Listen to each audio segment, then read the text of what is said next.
Deris ya, sudah kasih waktu dan tempat untuk saya stay di sini. Oke, sebelumnya selamat sore Bapak dan Ibu sekalian ya. Terima kasih sudah datang di webinar kali ini ya. Ya, hari ini sebenarnya hari yang saya tunggu ya, karena udah lama banget persiapannya. Jadi di sini saya ingin berbagi ide dan knowledge yang mengenai Microsoft 365 admin ya, gitu. Nah, pada kesempatan kali ini izinkan saya memperkenalkan diri saya sendiri ya. Saya Wiguna ya, biasa dipanggil Guna. Saya di sini sebagai konsultan teknikal ya dari PT Logos Teknologi Utama ya. Biasanya saya handle tiket ya kalau kita sering chat-chat di email gitu. Oke, kemudian di sini saya akan membawakan webinar ya mengenai bagaimana sih menjalankan Microsoft 365 admin konsolnya gitu ya. Apalagi yang sudah punya gitu kan. Pasti tunggu-tunggu ya hal ini untuk kita tahu idenya seperti apa. Nah, untuk agendanya di sini saya akan ngerangkum ya karena eee, ada beberapa basic knowledge yang saya akan bawakan ya dan ini banyak sekali.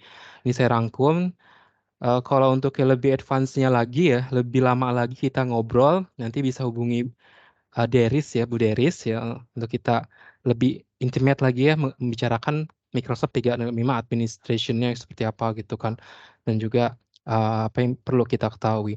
Nah di sini, saya akan, sumarikan ya mengenai latar belakang menggunakan admin konsol, terus membagi admin role-nya, fitur admin-nya, kemudian lisensinya, dan lain sebagainya ya. Tentunya, nanti di akhir sesi ini saya akan deliver, demo ya, itu singkat aja, untuk mengetahui kayak gimana sih produknya gitu kan, gimana sih bentuk Microsoft 365 admin-nya, seperti itu.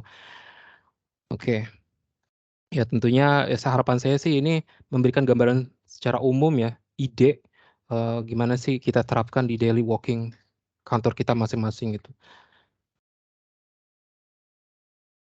Oke, sebelum itu sebenarnya di sini skop kita ke Microsoft 365 bisnis ya, ya.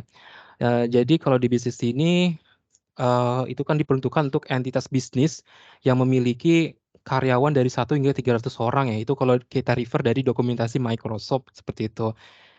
Nah nah kalau Microsoft 365 bisnis ini sebenarnya membantu kita, kerja fa faster ya, kemudian smart ya tentunya ya dengan tools yang banyak ya membuka kreativitas kita saat bekerja, tentunya itu dibangun untuk kerja tim ya, teamwork, terus tetap produktif ya dan up to date dengan apa sih, simple, kemudian proses yang bisa diprediksi, dan tentunya juga adanya, keamanan untuk identity, email, dan lain sebagainya gitu.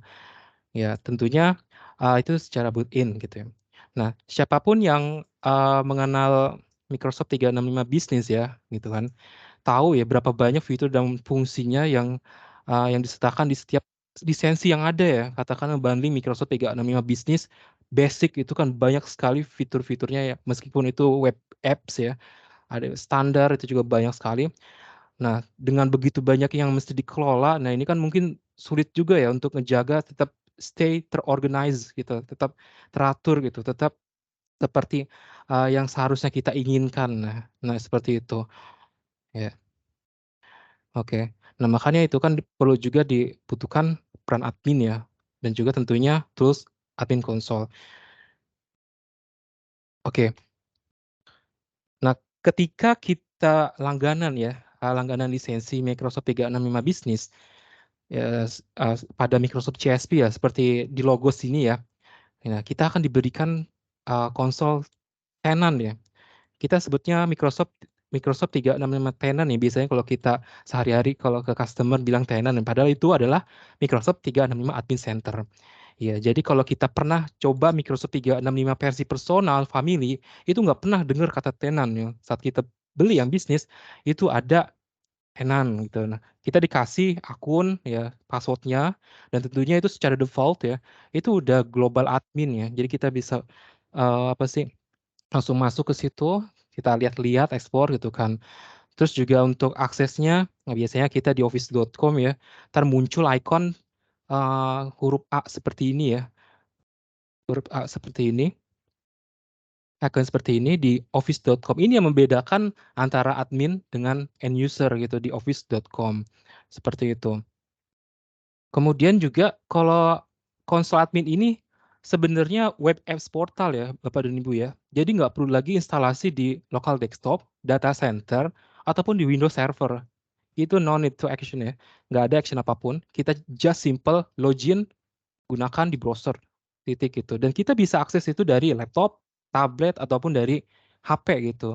Jadi kesannya kalau kita sebagai admin, apalagi kalau kita bukanya, sedang, di luar gitu kan, dan end user butuh ini, butuh itu, ya kita nggak bawa laptop, ya kita bisa kontrol lewat HP gitu, lewat Android kita, gitu, lewat tablet kita gitu. Itulah enaknya ya, kalau di Microsoft 365 gitu. Nah, kemudian juga di sini, streamline, proses ya.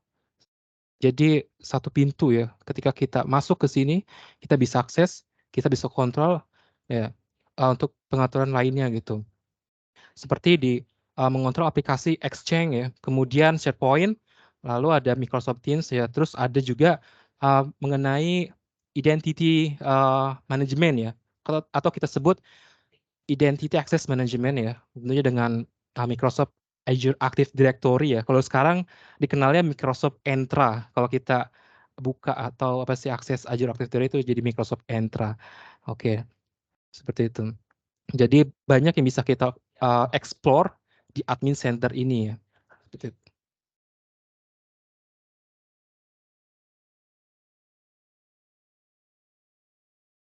Oke, nah dengan begitu banyaknya aplikasi ya, aplikasi yang ada, di Microsoft 365, Microsoft 365 ini sebenarnya memberikan kemudahan untuk kita ya, apa sih, membagi role ya, m role pada tiap-tiap admin center gitu.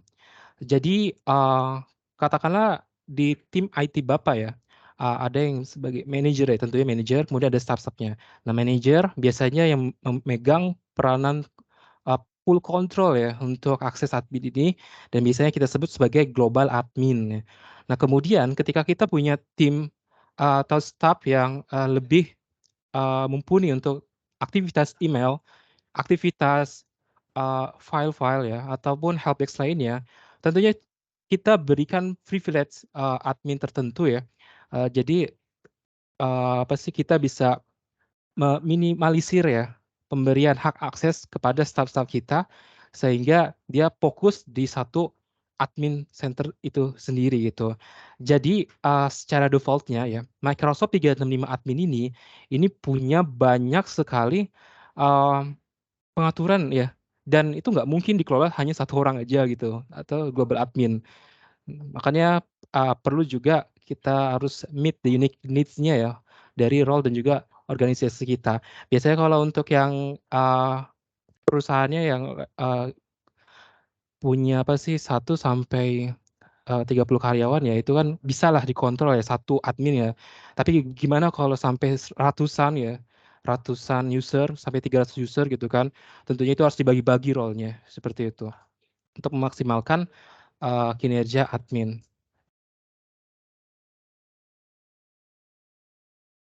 Oke, kalau dari, Microsoft Documentation sendiri ya, ini, apa sih, memberikan rekomendasi untuk admin ya, untuk admin role sendiri. Jadi, kita saat kita di, apa sih, meng-assign ya, atau memberikan akses global admin, itu nggak boleh satu ya, cuma satu aja, ya. Tapi juga nggak boleh, semua user di tenan kita gitu ya. Jadi rekomendasinya adalah 2 admin ya. Kenapa sih 2 admin ya? Ya kalau kita lihat dari yang hal simpelnya seperti password ya, it's okay kalau kita ingatannya kuat gitu kan. Ya kita punya cadangan untuk misalkan password-nya kita catat di sini, catat di situ gitu. Tapi bagaimana saat kondisi kita, eee, lupa password, kita seakan-akan nggak tahu nih password-nya apa gitu kan, dan ini butuh cepat dan tentunya, kita nggak bisa masuk ke admin untuk kontrol sesuatu ataupun untuk helpdesk user kita. Nah makanya dibutuhkan, 1 orang lagi ya, minimal 1 orang lagi untuk nge-backup admin, kerjaan admin kita gitu. Nah kemudian kenapa harus 4 sih, kenapa nggak harus 5, 6, 7 ya? Nah, eee, Microsoft juga aware ya mengenai, apa sih namanya,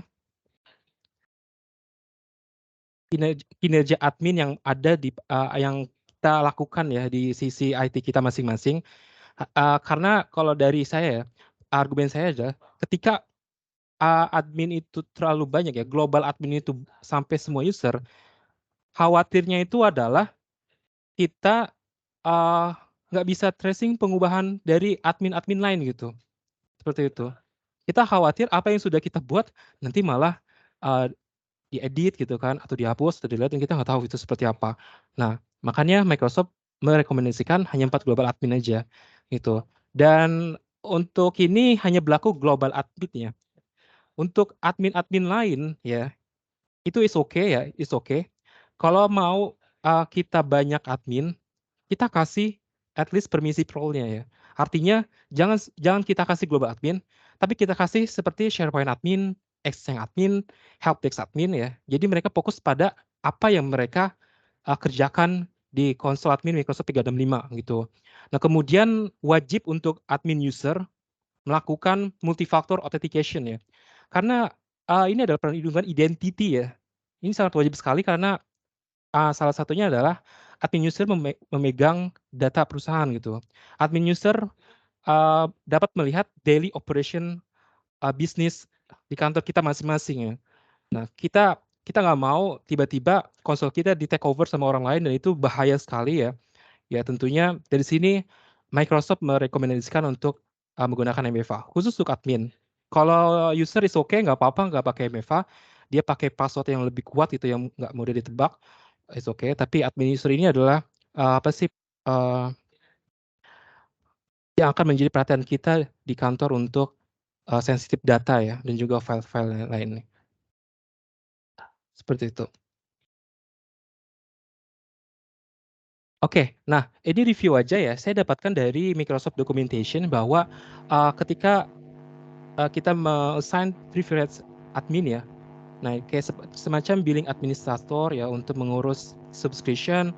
Kemudian kalau global admin ini task-nya itu adalah semua administrasi task itu dia bisa peroleh untuk kontrol ya, artinya full kontrol. Kemudian ada password administrator dan lain sebagainya. Nah, kita bisa apa sih, tentukan gitu ya staf-staf kita ini dia role-nya sebagai apa ya, dia ngurusin apa dan dia, job role-nya juga ngapain gitu di admin konsol. Jadi nggak semuanya global admin gitu. Oke, kemudian kalau dari fitur-fitur ya fungsinya, kalau di admin ini ya, kita bisa memberikan akun kepada end user kita. Itu poin pertama saat end user menggunakan Microsoft 365 for Business ya tentunya. Nah, di situ kita bisa buat usernya ya dari konsol admin kita ke menu user ya, terus kita create usernya. Selanjutnya setelah, kita buat, user, kita pasang lisensinya ya. Entah itu oke, ada yang take control.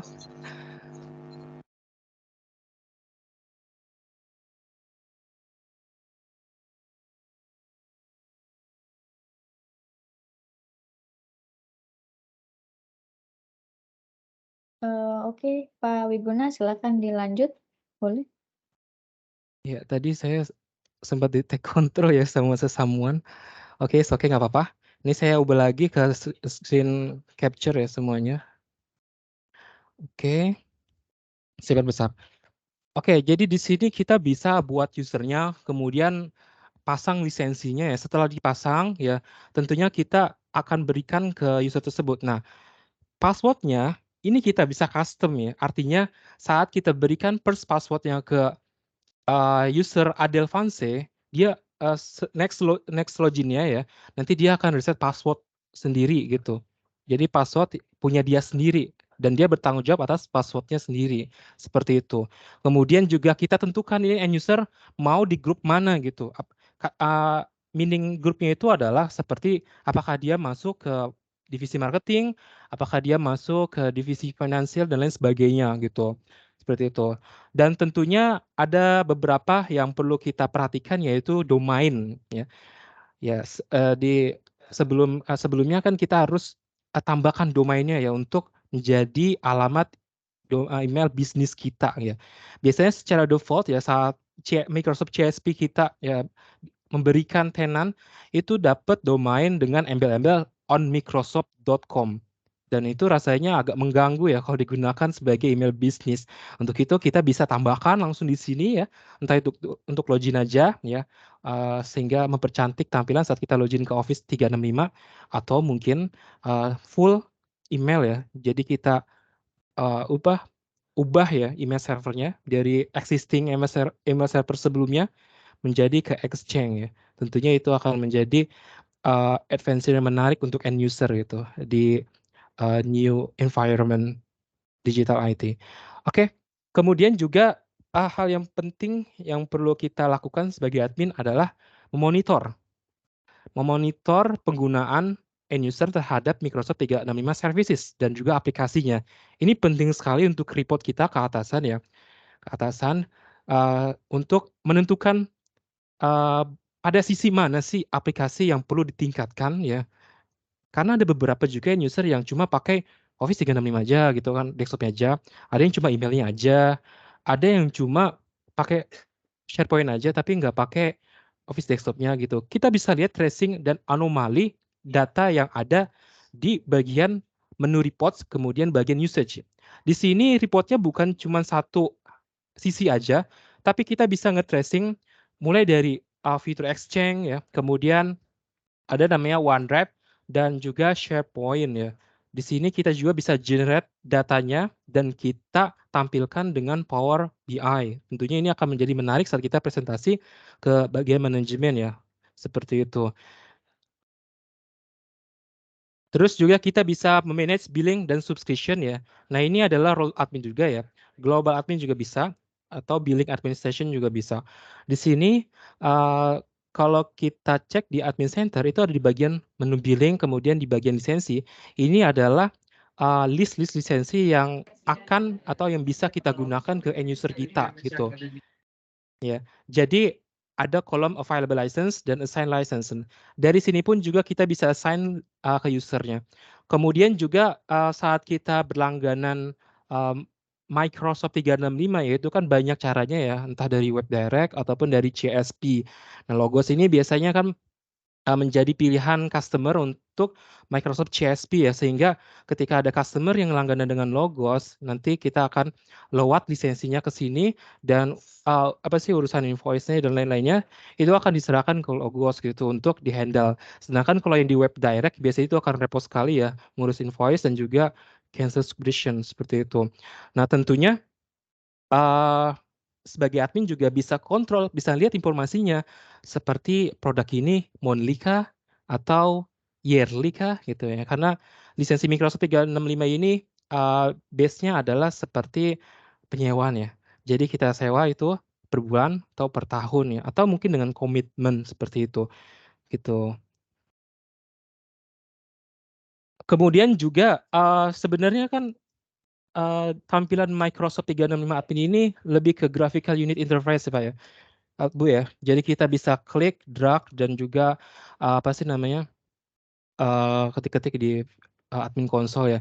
Cuma ada beberapa, channel untuk kita kontrol ya, yaitu dengan PowerShell ya. Ini menarik ya karena ada beberapa, settingan di Microsoft 365 Admin Center itu perlu dengan PowerShell ya.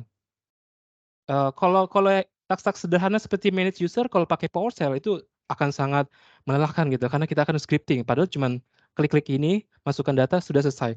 Tapi, contoh yang kompleks adalah saat kita enable auto expanding di Exchange Plan Online 2 ya, katakanlah arsip online, user ya udah penuh gitu kan, kemudian mailbox-nya sudah penuh dan dia dalam keadaan sudah memiliki Exchange Plan 2. Nah, ini bingung nih admin, gimana caranya gitu kan.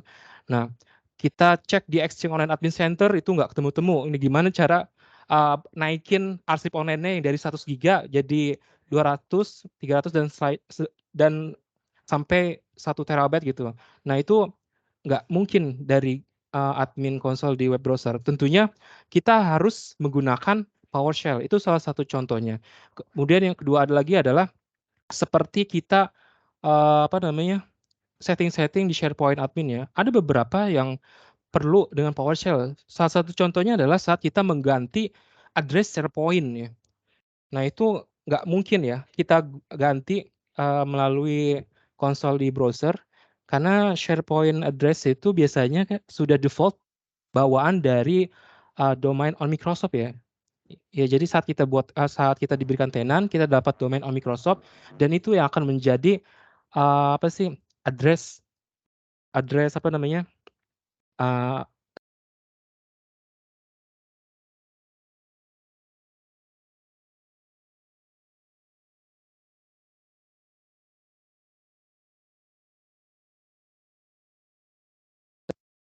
oke sorry tadi ke-mute ya. Bu Deris tadi ini termute-nya agak lama atau barusan ya? Baru sih, Pak, cuman ini Oke udah ada suaranya.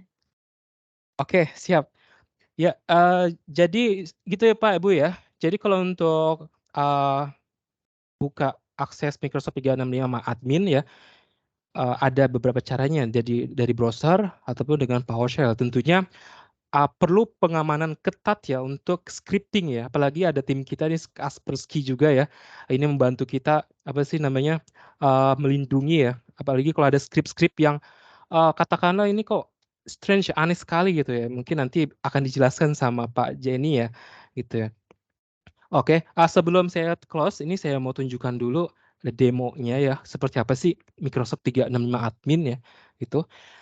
Oke, biasanya kalau kita akses admin di sini ya, kita login dulu ke office.com ya.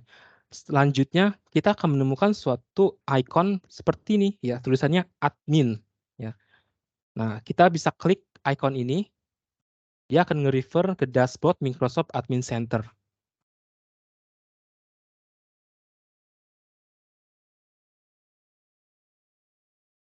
Oke, ini adalah tampilan awal ya. Jadi kita bisa quick access untuk manage, kontrol dari admin admin center lainnya. Karena kalau kita tracing lagi ya, admin center ini banyak ya, seperti ini ya. Ya, jadi ada Azure Active Directory, ini sebagai identity access management kita di Microsoft 365 Cloud ya. Dulunya namanya Active Directory ya, kita kenal, apa namanya, di Windows Server ya. Nah, di sini juga kita bisa connect secara hybrid gitu kan, untuk Azure Connect-nya, jadi kita manage. Kemudian ada compliance ya, lanjut per aplikasi juga ada ya, untuk email exchange, untuk kita manage device atau endpoint, ada endpoint manager, kemudian ada Teams dan lain sebagainya gitu. Nah, tentunya di sini ada beberapa yang diekstrak dari macam-macam apa sih ini ya, macam-macam admin. Contoh seperti Azure Active Directory ya. Ini kan biasanya untuk kita buat akun, assign lisensi dan juga manage identity lainnya. Nah, dari sini kita bisa langsung tanpa harus ke Azure Active Directory. Langsung buat di sini, kita assign lisensinya ya. Kita assign lisensinya, kemudian kita entah itu reset password ya atau kita block sign in-nya, kita langsung bisa di sini. Kemudian kita juga bisa ngelihat mail storage-nya ya, tanpa perlu ke Exchange admin ya, di sini ya. Kita cek storage-nya ada berapa, kemudian, untuk settingan-settingan yang, easy ya atau quick access seperti email forwarding ya, kemudian juga, apa sih, more action lainnya gitu, seperti itu. Dan untuk akses filenya juga, untuk file ini biasanya kita ke SharePoint admin ya, tapi secara quick review-nya, kita bisa cek langsung di sini ya, storage-nya, kemudian juga sharing control-nya untuk si akun Adel, Vance, dan lain sebagainya gitu. Nah untuk mengenai, admin lain itu sesuai kebutuhan ya. Kalau di kantor Bapak menggunakan Power Automate, Power Apps ya, atau Dynamics biasanya itu ada di admin yang Power Apps gitu ya, seperti itu dan lain sebagainya gitu, mengikuti kebutuhan yang ada gitu. Selanjutnya juga, di sini di bagian grup ya, seperti ini grupnya, jadi kita bisa, kontrol ya, grup apa aja yang tersedia di environment Microsoft 365 kantor kita. Sebagai admin kita bisa lihat ya, apa namanya, grup-grupnya. Meskipun kita belum pernah buat, tapi ini terlihat dan kita bisa, akses ya, seperti ini. Kemudian juga, bagian billing di sini ada lisensi ya, dari lisensi ini kita bisa cek ya, bisa cek, apa yang tersedia yang untuk kita berikan ke user lain dan berapa yang sudah dipasang ke user-user yang ada gitu di sini, gitu. Kemudian kalau kita cek your product-nya, ya biasanya di sini kita akan dikasih info seperti end date-nya kapan gitu kan, status subscription-nya ini aktif, expire-nya kapan, ini perlu diperhatikan Pak, ya. Karena, saat ini kalau nggak salah Microsoft 365 itu sudah new product ya, NCE ya. Nah itu just info aja, eee, itu apa, perlu diperhatikan untuk, di renewal-nya atau expire-nya ya. Kalau kita mau itu lanjut, kita tentunya harus, action untuk bilang lanjut ya ke CSP kita gitu. Tapi kalau enggak, kita itu harus pastikan itu off Pak, karena billing tetap berjalan kalau kita nggak off, seperti itu sih. Makanya sebagai admin perlu diperhatikan ya, untuk kelola produk kita gitu, seperti itu. Kemudian di bagian report ya di sini, report usage, di sini kita bisa explore data-data user, dalam penggunaan layanan Microsoft 365 kita, seperti itu. Dan selanjutnya adalah service health ya. Sini, untuk kita pantau apa sih yang menjadi, sumber dari kendala di end user kita gitu. Apakah mungkin karena technical yang salah dari sisi end user? Apakah karena ada perbaikan di tenan kita ya, sehingga, eee, kita bisa lihat proses perbaikannya seperti apa gitu, seperti ini ya. Oke. Oke mungkin ini aja ya Bu Deris yang bisa saya sampaikan, eee, saya kembalikan lagi ke Bu Deris.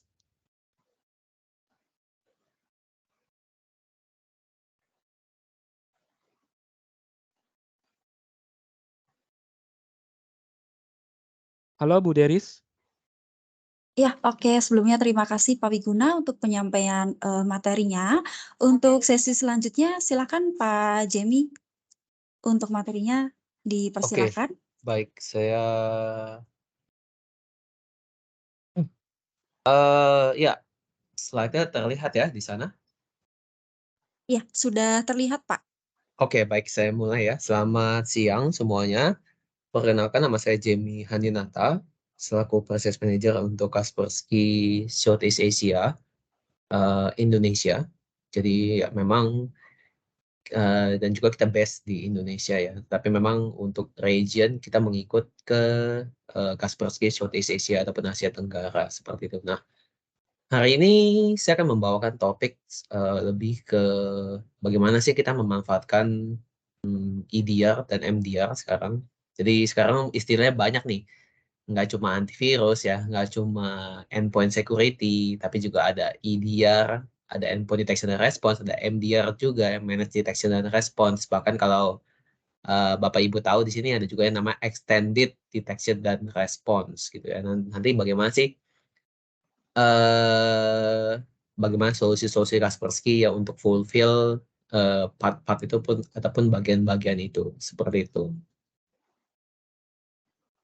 Nah, baik saya masuk ke dalam materinya, jadi sedikit sebelum masuk ke dalam solusi, bagi teman-teman yang belum pernah menggunakan Kaspersky atau ya seperti apa sih Kaspersky itu secara company ya. Nah, sedikit dari gambaran ini, bahwa yang digambar itu adalah, CEO, Eugene Kaspersky. Beliau juga yang memang membuat, Kaspersky Antivirus pertama kali dan juga tim-timnya di sekitarnya itu adalah tim researcher. Jadi sekarang kalau bicara Kaspersky mungkin Bapak Ibu taunya Kaspersky memang antivirus gitu, tetapi Kaspersky tidak hanya mengenai antivirus karena memang kita fokus di security. Jadi kita juga tidak hanya menjual software ataupun licensing, tetapi juga kita memiliki tadi salah satunya sekarang XDR, kita juga memiliki services SOC gitu kan, layanan, incident response ataupun melakukan penetration testing, pen test dan lain sebagainya. Karena memang kita memiliki dedicated team tidak hanya tadi untuk, membuat produk ataupun menangani masalah produk, tetapi juga memang ada service dari tim research kita. Kita memiliki tim research dedicated untuk menemukan vulnerability apa sih di misalkan sekarang kan pakai Windows yang terbaru, misalnya Windows 11. Nah, vulnerability-nya ada apa aja sih kira-kira yang bakal bisa dieksploit oleh hacker gitu kan. Lalu kalau misalnya nanti bicara solusi-solusi lainnya gitu kan, nah itu tim researcher kami yang melakukan analisis terhadap zero day, terhadap kelemahan-kelemahan yang ada dan lain sebagainya. Dan juga kalau misalkan menurut statistik di tahun kemarin, Kaspersky sendiri kita menemukan 400.000 malware setiap harinya. Menurut data Kaspersky Security Network, itu ada cloud detection dan reputation dari Kaspersky. Nah, itu masif sekali ya. Jadi malware berubah sedikit aja itu memungkinkan karena memang sedikit perubahan source code menggunakan teknik dan taktik yang ada, itu malware sudah berbeda lagi cara kerjanya dan lain sebagainya. Itu adalah hasil-hasil temuan dan memang Kaspersky kita fokus sekali di security gitu kan, tidak ada produk lainnya di luar daripada security, itu satu hal. Nah, tadi saya bilang ada tim research ini kita bisa lihat salah satunya di publication-nya ataupun hasil riset mereka yang mereka publish di internet bisa diakses di https://securist.com. Nah, ini kebetulan slide yang lama. Jadi kita dari starting dari 2010 awal sampai sekarang gitu kan, memang kita sudah mempublish hasil-hasil temuan ataupun research dari tim kami. Sampai tahun ini juga bisa dilihat di websitenya gitu kan, seperti kalau misalkan kejadian-kejadian yang masif, misalkan kejadian di global, dulu ada serangan di Iran gitu kan, lalu serangan hacker ke Bangladesh gitu kan, ke satu banking di Bangladesh. Nah, itu nama-nama malware ataupun nama-nama hacker itu terkenal sekali, misalkan salah satunya adalah Lazarus ataupun Carbanak. Nah, itu semuanya kita publish hasil research kita, bagaimana secara bekerjanya, metodenya seperti apa, dan lain sebagainya, itu dalam website ini. Ataupun ya, yang paling pasti sering kita dengar lah di 2017, serangan WannaCry. Nah, itu juga kita memiliki hasil research seperti apa sih cara kerja dan lain sebagainya. Ataupun yang kemarin, hampir di bulan lalu ya, serangan di ransomware di VMware, itu kan ada kelemahan di VMware. Nah, itu juga kita memiliki hasil research bagaimana secara kerja dan lain sebagainya. Nah, itu yang bisa diakses bagi teman-teman teknikal, cara kerjanya gitu kan, metode yang dipakai dan lain sebagainya di https://securist.com. Nah, kenapa sih serangan itu sekarang begitu masif ya, dan kenapa solusi antivirus ataupun endpoint security ada itu tidak cukup saat ini? Nah, jadi kalau kita lihat secara statistik, Kaspersky membagi serangan ataupun membagi malware itu ke dalam 3 bagian ya. Ada yang kita sebut sebagai commodity threats, itu jumlahnya masif 90%, dan advanced threat serta zero day attack ataupun target attack itu 10% di atas. Nah, maksudnya seperti apa? Jadi kalau misalkan sekarang kita misalkan browsing ke salah satu website, sebutlah website gambling gitu kan, ataupun forum-forum, itu kan biasanya suka muncul tuh iklan-iklan ya, lalu kita nggak sengaja klik iklannya, tiba-tiba push muncul pop up, terus misalkan mendownload sesuatu. Nah, itu kan pasti terdownload, tetapi akan di-reject oleh antivirus kalau memang yang di-download itu adalah misalkan seperti plugin-plugin virus dan lain sebagainya yang memang dianggap oleh antivirus itu berbahaya.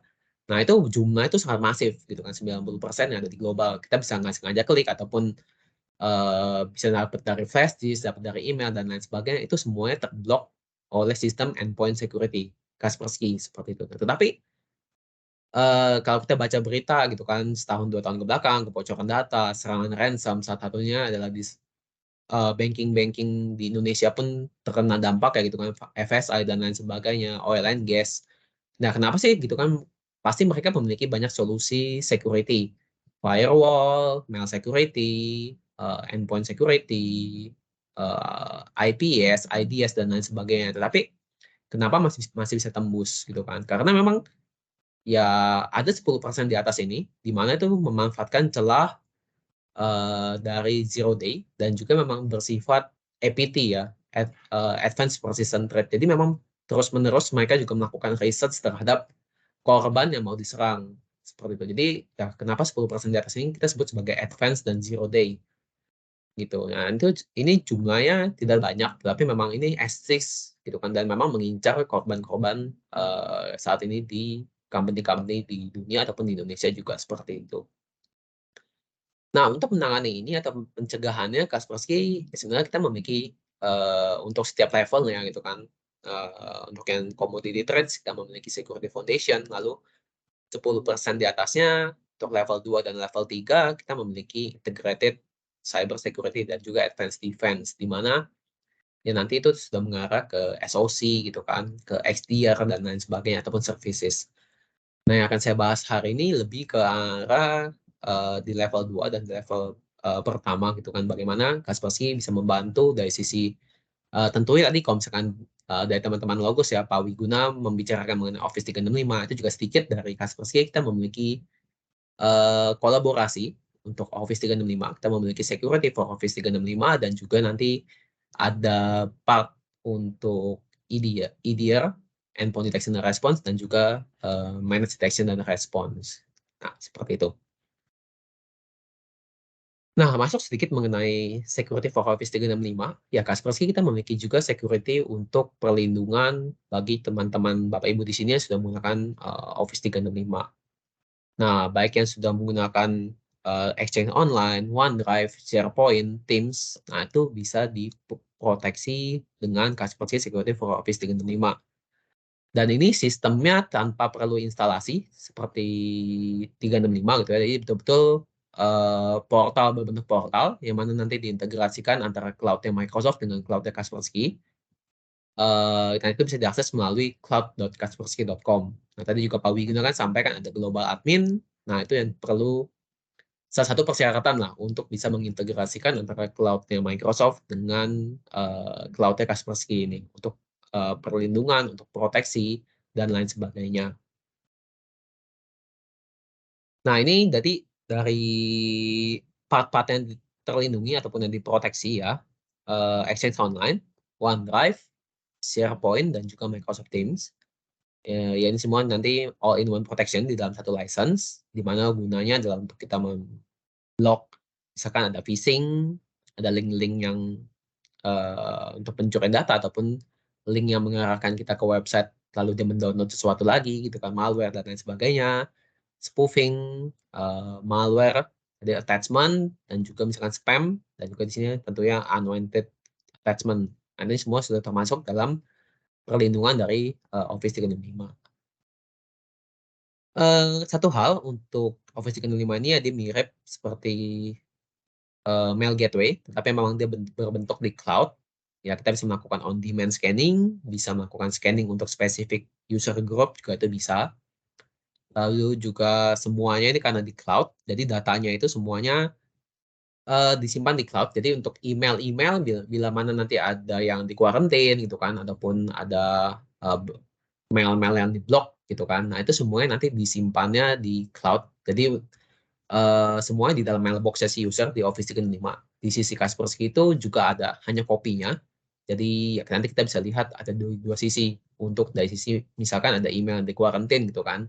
Nah, itu jangan khawatir bahwa email itu nanti di-copy ataupun hanya disimpan di Kaspersky saja, tetapi juga sebenarnya nanti Kaspersky akan membuat storage tambahan untuk dari sisi quarantine-nya di Microsoft Office 365-nya gitu. Jadi sehingga bisa lebih memudahkan untuk melakukan restore dan lain sebagainya, ataupun mau melihat yang spam-nya apa aja sih gitu kan. Nah, itu semuanya bisa dilihat. Nah, ini sedikit dari gambaran bagaimana cara kerjanya. Email pertama masuk akan ke Office 365, lalu dari Office 365 Microsoft, email itu akan di-copy untuk di-filter ya, untuk di-scanning dari teknologi anti-phishing, spam, malware, dan attachment filtering. Nanti hasilnya itu akan di-feedback kembali ke Office 365-nya.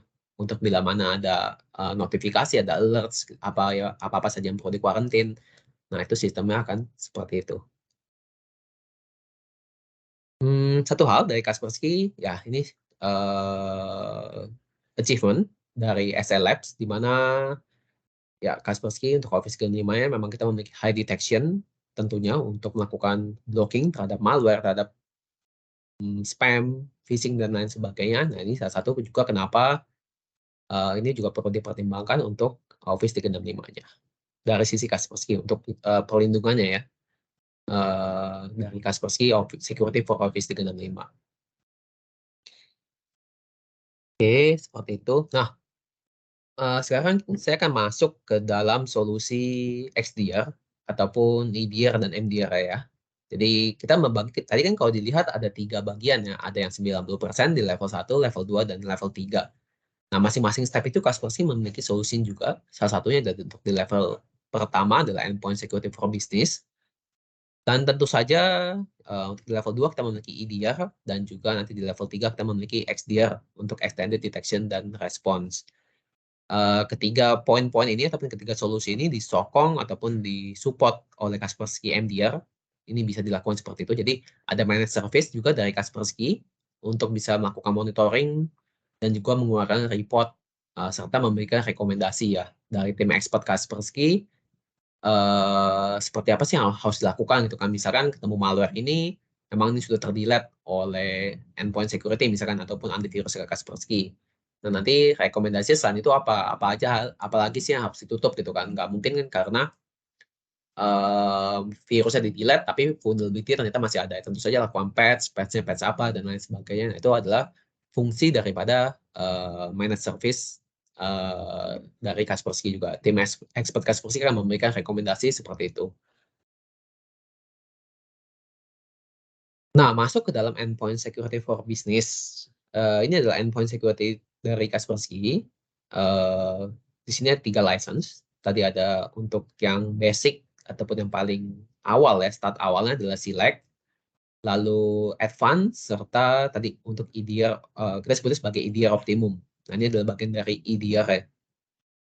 Nah, fungsinya apa? Apa bisa diinstal di mana aja, terus benefits-nya apa gitu kan. Nah, pastinya untuk endpoint security for business ini benefits-nya adalah dia support di multi-platform. Jadi kalau misalkan sedang menggunakan Windows Server, Windows Desktop gitu kan, lalu Linux, Mac, bahkan juga untuk mobile device seperti Android. Nah, ini semuanya bisa dilindungi dengan platform ataupun kita start dari di awal dengan license yang Select ini. Seperti itu. Jadi hitungannya ya kita mau proteksi berapa device, yaitu yang kita hitung sebagai license-nya. Nah, lalu dari sisi perlindungannya seperti apa? Dari sisi security gitu kan, scripting dan lain sebagainya. Nah, tentu saja kita sudah support untuk ransomware protection dan juga advanced malware lainnya. Karena memang untuk endpoint security for business dari start yang Select pun kita sudah memiliki behavior detection gitu kan. Tidak hanya mengandalkan database ataupun update dari internet, tapi juga kita memiliki behavior detection dan juga exploit prevention. Jadi kita mengenali celah-celah keamanan apa saja yang memang bisa digunakan oleh malware untuk bisa dipakai untuk sebagai serangan ya. Nah, selain daripada itu juga Kaspersky kita memiliki Cloud Assist Intelligence. Nah, tadi saya bilang kita memiliki cloud teknologi sebagai real time protection-nya juga. Nah, jadi bila mana ada unknown file, itu kan sebuah file yang masih belum diketahui nih apakah ini reputasi baik atau jelek gitu. Nah, itu bisa ditanyakan nanti ke cloud-nya secara real time. Nah, nanti bila mana di cloud-nya itu dia akan melakukan analisis gitu kan, akan melakukan memberikan jawaban apakah ini perlu di-block atau tidak seperti itu. Nah, jadi juga ini ada satu opsi untuk dari sisi teknologi ya. Jadi betul-betul multi layer dari sisi proteksinya. Kita start yang dari license Select pun itu sudah memperoleh multi layer untuk dari sisi proteksinya. Nah, selain daripada itu juga Kaspersky kita menyediakan kontrol untuk PC, untuk desktop ataupun laptop gitu ya. Di sini ada sistem controlling di mana kita bisa melakukan controlling terhadap aplikasi, device, dan juga web control. Nah, jadi seperti apa konsepnya? Jadi kalau misalkan kita tahu nih, oh ini user ada pakai aplikasi bajakan, ataupun ada pakai browser yang memang bukan polisi kantor, misalkan di luar Chrome sama di luar Firefox kita blok gitu kok untuk browser. Nah, itu bisa karena memang kita memiliki fungsi application control. Lalu untuk device control yang paling mudah adalah kita bisa melakukan blocking terhadap flash disk gitu kan. Contoh misalkan semua flash disk tidak boleh dipakai ataupun hanya flash disk tertentu aja yang didaftarkan itu yang dibolehkan, sisanya di blok. Nah, itu bisa seperti itu. Sama satu lagi adalah untuk melakukan web control. Jadi ya ini seperti kita bisa membatasi lah pada saat jam kerja, user nggak boleh ke website URL ataupun domain-domain entertainment gitu kan, Facebook, Instagram, dan lain sebagainya menggunakan laptop kantor, itu bisa dilakukan seperti itu. Jadi kita bisa membatasi juga, kita bisa mengontrol device-device gitu kan, sehingga itu kan meminimalisasi virus-virus, malware-malware yang akan masuk ke dalam device. Selanjutnya adalah di advance biasanya akan lebih end user akan mencari solusi untuk bisa melakukan encryption, karena di sini kita support untuk melakukan encryption. Nah, sekarang zamannya mobile nih, working from anywhere gitu kan, bekerja di mana saja. Nah, misalkan ada takut datanya hilang ataupun data loss gitu kan. Nah, itu kita bisa melakukan encryption terhadap satu full hard disk, sehingga datanya ya akan tetap aman gitu kan, walaupun sampai kecurian, hard disknya dicabut ataupun di-mounting ke device lain, ya maka datanya akan tetap dalam bentuk encryption. Selain itu juga ada patch management. Nah, ini juga kita bisa mengatur Windows update apa saja sih yang diperlukan gitu kan. Jadi tidak perlu semuanya pada saat Windows update itu dia akan mengambil semuanya ke internet, tapi nanti dia akan lewat ke konsolnya Kaspersky aja untuk ngambil Windows update, dan juga kita bisa kontrol apa-apa saja sih update yang perlu diberikan kepada device, itu juga bisa dilakukan seperti itu. Nah, ini dari sisi advance biasanya yang memang dibutuhkan untuk dari sisi solusinya. Nah, naik ke yang lebih satu hal lagi, di sini ada satu lagi fungsinya adalah EDR Optimum. EDR Optimum adalah bagian dari endpoint security di sini, tetapi dengan license EDR Optimum ini kita bisa melihat root cause analysis-nya gitu kan. Jadi kita mau mencari tahu nih, pertama kali di malware ini misalkan ada kedetek malware di antivirusnya, kita mau tahu masuknya dari mana sih, device mana yang pertama kali menjalankan itu ataupun yang menerima itu gitu kan. Nah, lalu si malware ini dia sempat melakukan koneksi nggak sih ke CNC dan lain sebagainya, ke mana-mana aja gitu kan, file-file apa saja sih yang dia buat. Nah, itu semuanya kita bisa lihat di EDR Optimum dengan fungsi visibility-nya. Serta daripada itu juga ada fungsi untuk melakukan respons ya seperti delete, juga kita bisa melakukan isolation gitu kan terhadap sebuah device. Nah, itu kita bisa lakukan device isolation. Jadi kalau misalnya saya tahu nih, misalnya komputer cabang dia misalkan sebagai sumber malware gitu kan, dia menyerang terus ke device-device kita yang di HO ataupun ke Active Directory misalkan. Nah, itu kita bisa isolate komputernya gitu. Nah, itu kita bisa lakukan hal itu. Jadi ya secara teknis ataupun lebih detailsnya, EDR Optimum seperti ini, kita memiliki visualization ataupun visibility terhadap malware yang ditangkap. Kita bisa melihat informasi misalkan malware itu tadi menjalankan DLL loading, ada modifikasi registry, dan bahkan juga kalau misalkan si malware itu melakukan communication ke luar gitu kan, baik itu ke IP public ataupun ke IP lokal, nah kita bisa melihat hal-hal itu. Juga di sini ada fungsi responsnya. Tadi saya bilang ada network isolation, ya kita bisa melakukan device isolation. Jadi nggak perlu lagi kita cabut kabelannya gitu kan, tapi kita tinggal by remote kita lakukan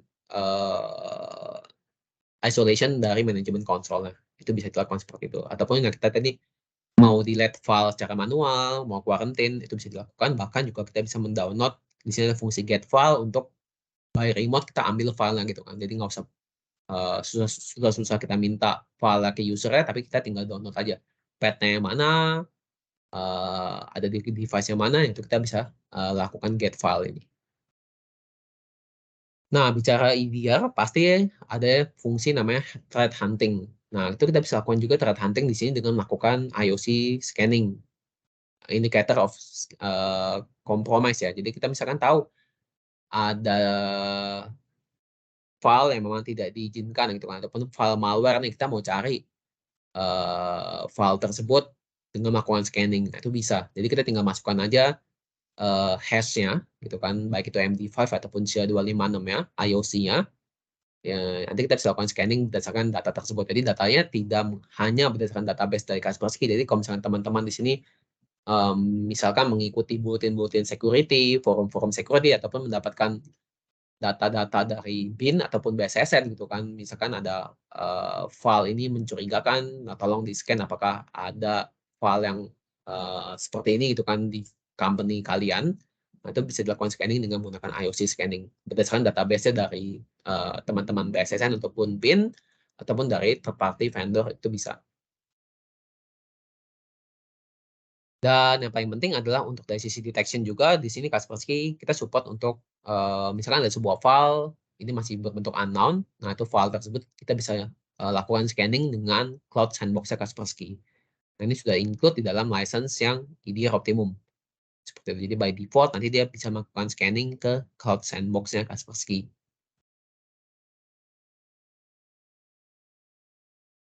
Oke, nah ini jadi dari sisi tampilan bagi yang sudah menggunakan Kaspersky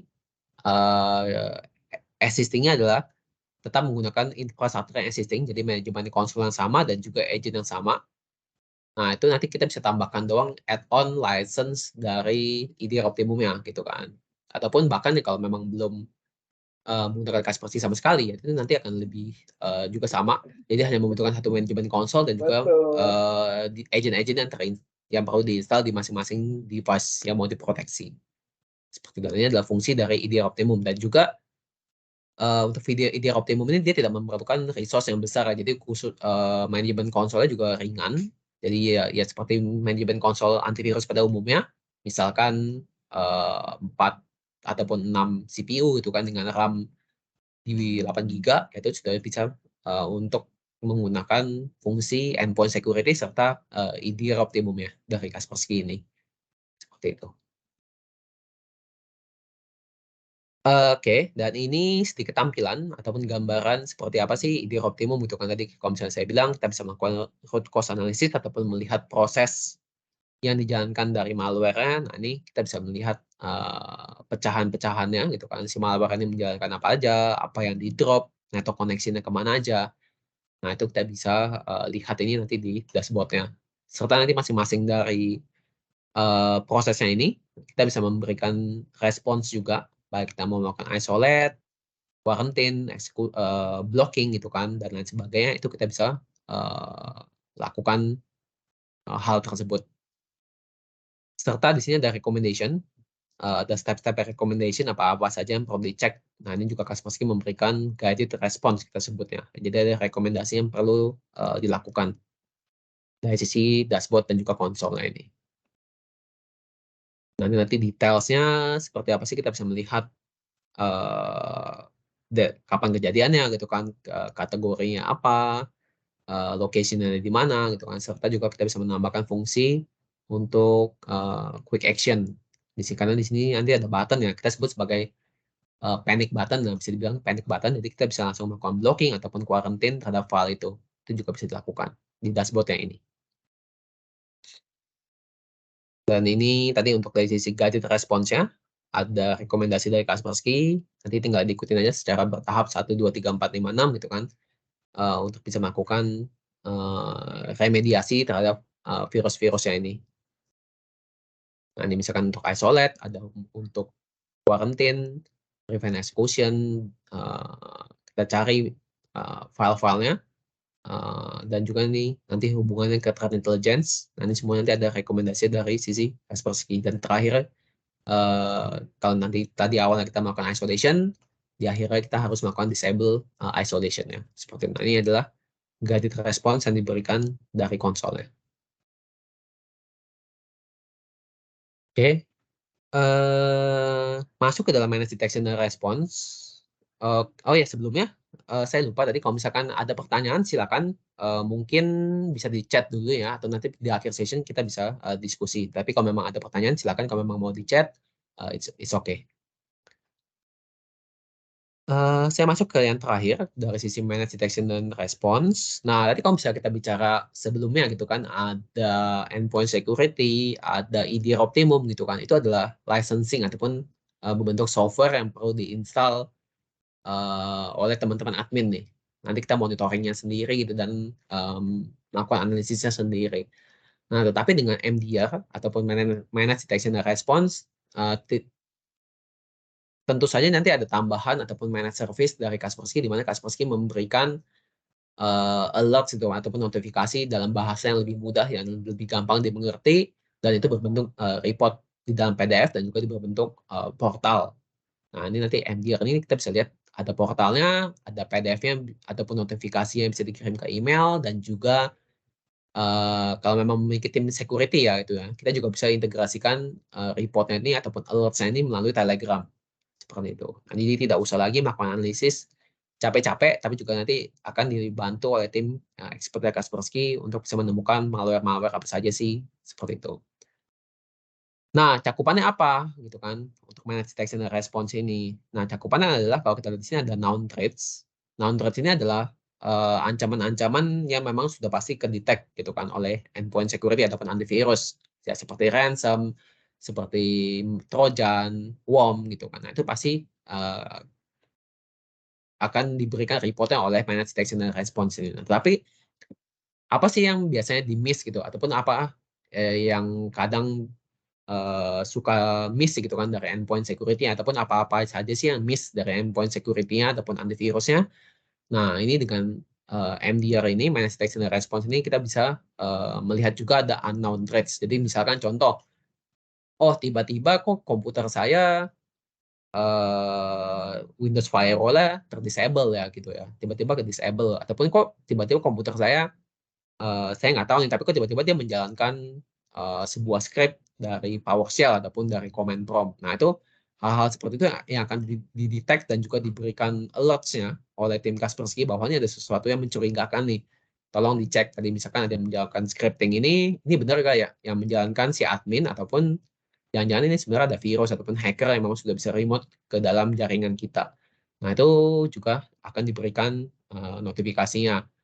Ataupun bahkan kalau misalkan komputer kita connect ke CNC, ke domain-domain tertentu yang terdeteksi sebagai CNC. Nah, itu juga nanti akan diberikan report dari sisi managed detection and response ini oleh tim Kaspersky.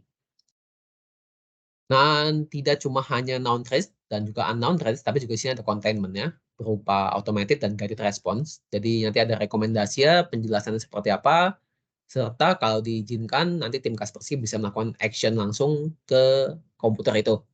Misalnya tadi untuk melakukan blocking, melakukan quarantine. Itu nanti kalau diizinkan tim Kaspersky akan melakukan action langsung ke dalam komputer ya. Itu bisa dimungkinkan seperti itu. Jadi betul-betul automatically tinggal terima beres saja, itu juga bisa dilakukan seperti itu. Ataupun kalau mau di sana ataupun company yang memiliki time security, ya udah nggak usah tim Kaspersky melakukan action, tapi dilakukan oleh tim internal company dengan mengikuti guided rekomendasi dari tim Kaspersky, itu juga bisa dilakukan seperti itu.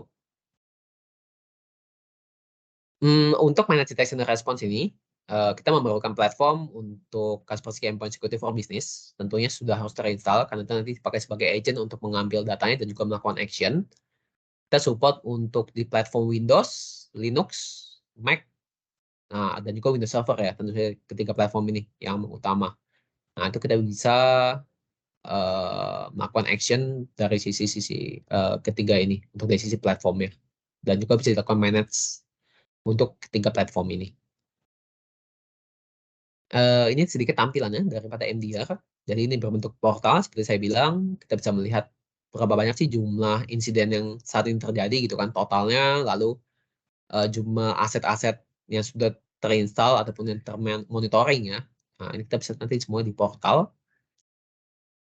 Lalu juga kita bisa melihat jumlah aset ataupun device-device kita yang sudah terinstall, kapan sih connect-nya gitu kan, berapa banyak insidennya dari device-device itu juga nanti kita bisa lihat.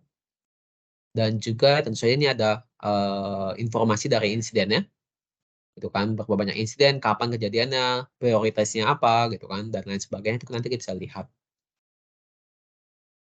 Nah, ini satu contoh report dari MDR ke Kaspersky, di mana kita bisa melihat bahwa ini ada serangan ransom, terdeteksi on many PC, dan ini kita bisa melihat bahwa ini ada kapan sih kejadiannya, gitu kan, report ini dibuat, insidennya, priority-nya gitu kan, terdeteksinya oleh apa, cache, endpoint security, dan juga kita memberitahu di sini attack stats-nya sudah sampai di mana, gitu kan, dan juga ada mitranya. Nah, bagi teman-teman yang menggunakan Mitre ini juga menambah informasi ya, karena kita juga memberikan teknik dan taktiknya. Kalau kita lihat di sini masuknya berhubungan dengan spear phishing attachment. Jadi ya ini attachment gitu kan, ransomware masuk dari attachment email. Dan juga kita bisa lihat di sini ada device-device yang berhubungan ataupun device mana saja sih yang terdampak dari attachment ini, seperti itu. Nah, di sini kita bisa melihat ada description-nya bahwa ini sudah terdeteksi oleh cache dan ini ada path-nya ada di mana, kita juga memberitahu bahkan sampai ke hash-nya, serta ya di sini kalau kita lihat ada rekomendasinya kan, untuk melakukan full IV scanning dan juga untuk melakukan delete email-nya dari user mailbox. Nah, kita tahu dari mana user mailbox-nya ataupun attachment-nya dari mana. Nah, Kaspersky kita memberikan secara details. Di sini kita bisa melihat bahwa ada email-nya dari siapa, dari Dwi Mustika, yang ternyata di sini adalah hanya masking-nya aja, ternyata email-nya itu dari jos@alat-wani group gitu kan. Dan juga di sini kita memberitahu bahkan sampai ke attachment-nya ataupun file yang dipakai itu apa. Jadi kita bisa lakukan full scanning ataupun bahkan kalau memang memiliki dedicated team, ya itu kita bisa bantu juga untuk melakukan delete secara manual untuk melakukan pengecekan ataupun double checking ya, apakah file itu masih ada atau tidak. Gitu. Dan juga di sini kita memberikan hash-nya. Nanti hash-nya ini kita bisa lakukan scanning ataupun kita bisa block juga di sisi endpoint security Kaspersky. Dan jadi betul-betul ini informasinya sangat details. Karena memang kalau misalkan hanya dengan menggunakan endpoint security ya tentu saja kita tidak bisa melihat sampai sedetails ini untuk misalkan serangan ransomware. Dan satu lagi, tadi saya sampaikan bahwa ada known threats dan juga ada unknown threats. Nah, unknown threats itu seperti apa? Ini contohnya misalkan sebuah insiden yang tidak berhubungan dengan malware. Nah, ini ada weak password on user account gitu kan. Jadi memang ada kita menemukan ada weak password yang dijalankan gitu kan. Ini sama ada kapan kejadiannya, terus ada teknologi yang dipakai dan juga ada device-device apa saja sih yang terdampak. Satu hal di sini kita bisa melihat bahwa kenapa nih disebut sebagai weak password. Nah, di sini ada yang menjalankan komen ini nih. Netius //kip ini username-nya dan juga ini password-nya. 1, 2, 3, 4, 5, 6. Nah, Kaspersky mendetek bahwa weak password-nya itu dari scripting yang dijalankan di PowerShell ataupun di command prompt. Nah, ini sebenarnya script-nya adalah untuk bisa melakukan mapping ya, digunakan untuk melakukan mapping ke storage gitu kan. Nah, ini mapping drive. Nah, ini ada autentikasi dan autentikasinya ini didetek oleh Kaspersky ini sebagai weak password. Nah, Kaspersky menyarankan bahwa tolong diganti password-nya seperti itu. Karena ya tadi 1, 2, 3, 4, 5, 6 sekali cycle ya, putaran di DOS aja brute force password, nah itu nanti akan pasti akan tembus, seperti itu sih. Nah, ini juga Kaspersky selain daripada mendeteksi juga memberikan rekomendasi bagaimana sih membuat password yang baik dan benar. Dari Kaspersky blog sendiri, dari Kaspersky website, serta juga dari Microsoft website-nya. Seperti itu. Nah, ini adalah contoh-contoh lah, sedikit contoh daripada manage detection dan response. Jadi betul-betul fokus di security dan ya dia mendetek dari sisi anomali detection serta juga mendeteksi malware-malware yang berada di jaringan sebuah company. Seperti itu. Terakhir dari saya, kenapa Kaspersky? Ya tentu saja dari tahun 2013 sampai di tahun kemarin pun ya, itu kan Kaspersky kita selalu aktif mengikuti independent test untuk detection rate dan ya memang kita dari tahun ke tahun selalu mendapatkan top 3 dari sisi detection rate-nya. Sebanyak 83% kita berada di jajaran top 3. Jadi untuk misalkan dari detection rate memang kita fokus sekali di security karena memang kita juga sudah secara company ya, kita berdiri 25 tahun dan memang ya dari awal sampai sekarang pun berfokus di security, tidak pernah ada misalkan barang-barang misalkan seperti storage ataupun backup system dan lain sebagainya. Jadi memang kita memiliki full team dan juga knowledge yang betul-betul deep sekali dari sisi proteksi dan juga security-nya. Seperti itu. Ya. Itu terakhir dari saya. Bila mana nanti ada pertanyaan silakan. Untuk sekarang saya kembalikan ke Mbak Deris ya,